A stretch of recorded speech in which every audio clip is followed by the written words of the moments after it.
Великден беше последната надеж за деморализираните сточари, откако голем дел од нивните јагниња и останаа во трлата. Ситуацијата во свој раце ја презеде очејот. Овој Великден беше многу поразличен од другите. Кај нас јагнињата уште стојат, затоа што ние се залагаме да ги добро чуваме, добро храниме и не ни се даваат по таа цена што беше и планираме да ги чуваме и понатаму. Јагнињата пораснаа и изедоа сета храна. За Великден не е продадено ниту едно јагне. Во иста мака е и Иле Мушев од Штипско, кој буквално не знае што сега. Нешто проведеме на две тури таму. Првата тура па добро, порано. Втората нешто по-лошо.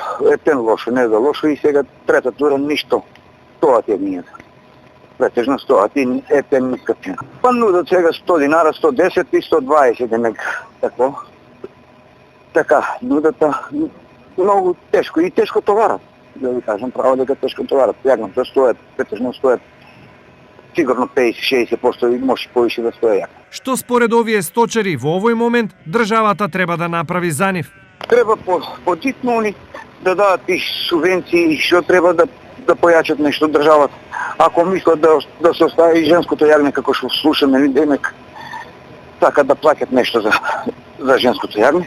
Сега ќе видиме по Великден нешто ако има за наш домашен пазар, за државата, пошто нели ветија дека ако не се продадат, ќе ги откупи државата за домашните пазари. Чекаме на тоа да видиме што ќе биде. Од друга страна, од Министерството за земјоделие велат дека владата била обзирна кон новонастанатата ситуација и за сточарите ги зголемила субвенциите.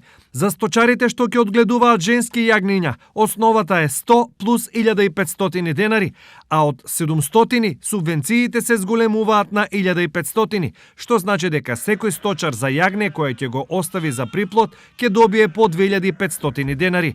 Но оваа мерка нив не ги радува, бидејќи не им ги решува проблемите. Велат дека не можат по секоја цена и во оваа прилика да ги зголемуваат стадата, бидејќи немаат пари за храна, овчари и други потреби. Во моментов во источниот регион има околу 142.000 овци, од кои помеѓу 70 и 80.000 јагниња беа планирани за продажба. Меѓутоа, речиси половината останаа, а откупените беа по цени далеку од планираните од сточарите.